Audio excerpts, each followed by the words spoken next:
नमस्कार सर्वांना. पुन्हा एकदा आपण आलो एक नवीन साईटवरती जिथे एक डायकिनचा AC आहे, तो आपल्याला काढायचा आहे. एक सॅमसंगचा AC आहे, तो पण आपल्याला काढायचा आहे. दोघांच्या वायर पोपटांनी बाहेर कट करून घेतलेले आहे. पण कट केलेली आहे आणि याचा तर तुकडाच झालेला आहे डायरेक्ट वायरीच.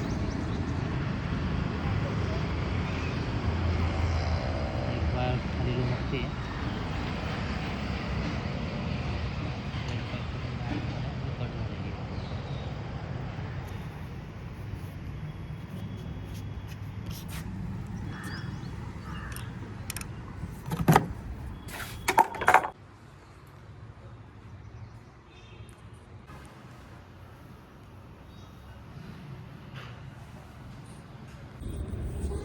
फ्लेअर नट अशा पद्धतीने टाईट केला आहे. याचा हा पाईप किती वाकडा झाला आहे, त्याची फ्लेअरिंग फाटलेली असेल.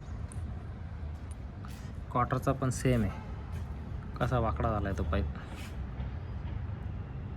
किती गॅप दिसतोय फ्लेअर नटच्या होलमध्ये. कसा लागला आहे नट लागायला कसं पाहिजे फ्लेअर नट. खालून पाईपला चिटकून बरोबर सेंटरमध्ये नट लागायला पाहिजे ना, जसं की आपला हा डायकिनचा ACचा लागलेला आहे बरोबर सेंटरमध्ये. इन्स्टॉलेशन आपण केलेलं आहे.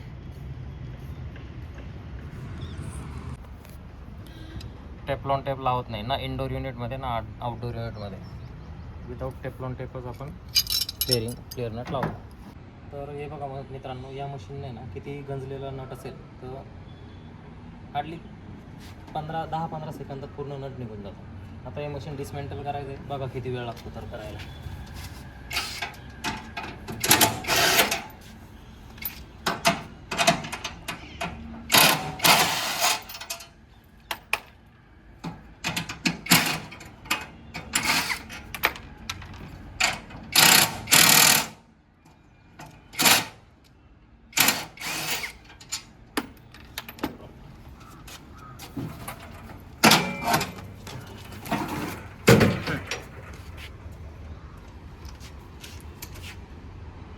चौदाची गोटी.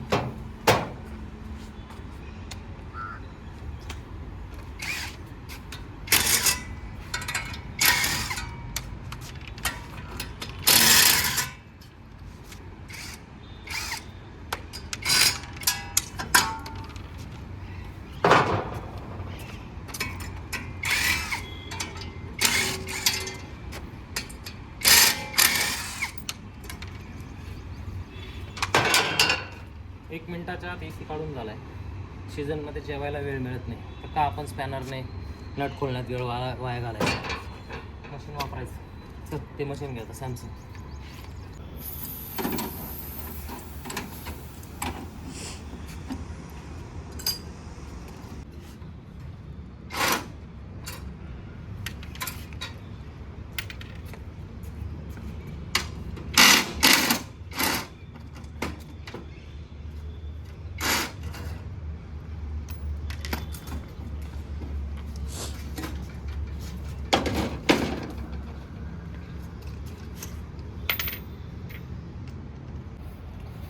ट्राय करून बघू हा नट निघतो का. हा आणि हा नट या मशीनने निघतो का, आपण ते ट्राय करून बघू. आता वाकडा नट निघतो का.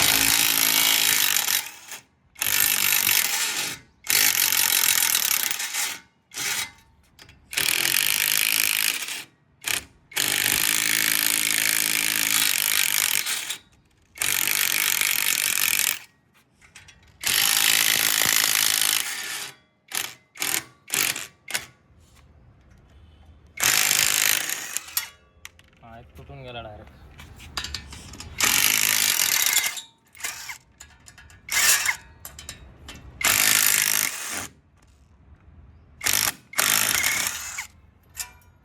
मध्ये तुटून गेला तो. आपण तुटून गेला. हे मधल्यामध्ये फिरत आहे.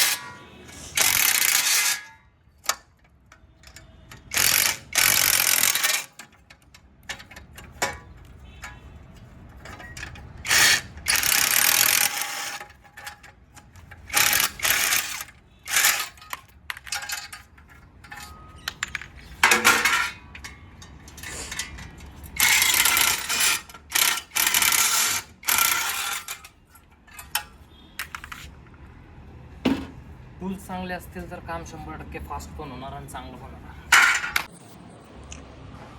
इथे मी डायकिनचा AC लावला होता. प्रत्येक ठिकाणी प्लास्टिकचे राऊंड ब्लॉक वापरलेत आपण सगळ्या ठिकाणी, आणि ते स्क्रूच्या मशीनने टाईट केलेले आहेत. आणि इथे सॅमसंगचा AC लावलेला होता. स्क्रू तर निघालेच नाही, वाकडे करावं लागले, ठोकून काढावं लागले, पण स्क्रू निघाला नाही आणि भिंत पण खराब झाली. थोडासा वेळ लागतो. चिनी आणि हातोडीने ठोकून काढल्यामुळे प्लेटची कंडिशन पण खराब झाली. जर स्क्रू निघतच नसतील तर त्यांना तोडावंच लागतं. मग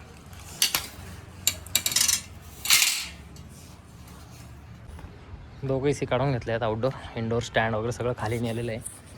तर इथला किस्सा असा झाला होता मित्रांनो, जेव्हा मी डायकिनचा AC बसवायला आलो होतो तेव्हा यांनी गोदरेजचा AC घेतला होता. तर त्या गोदरेजच्या ACमध्ये इन्स्टॉलेशन करताना गॅस आला नव्हता. आणि आता बॅड लक, जेव्हा मी काढायला आलो तेव्हा सॅमसंगच्या ACत गॅस नाही आहे. ठीक आहे, आता कॉपर पाईप काढून घेऊया. योगिता ढकल. Indoor outdoor copper pipe stand सगळं घेऊन आलो आहे. आपल्या टॅम्पोतनंच लोडिंग करून आपल्याला दुसऱ्या साईडवर न्यायचं आहे.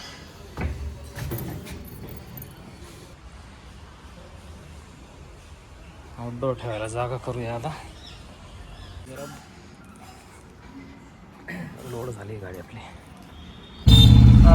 निघालो आहे आपण आता. मशीन लोड करून घेतलं आहे आपल्या टॅम्पोमध्ये. कस्टमर पुढे चालतं आहे, कस्टमरच्या मागे आपण आहे. जवळच एक साईड आहे, एक AC एका ठिकाणी बसवायचा आहे आणि दुसरा AC आहे तो दुसऱ्या ठिकाणी बसवायचा आहे.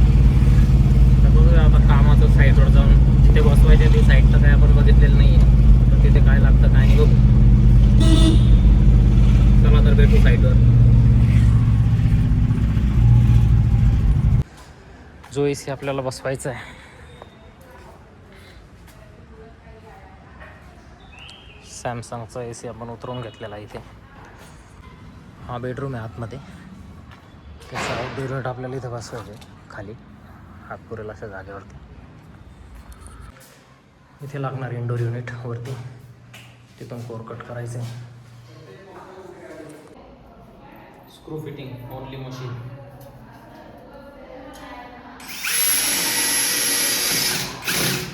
डायरेक्ट हातोडीने आपण ठोकत नाही.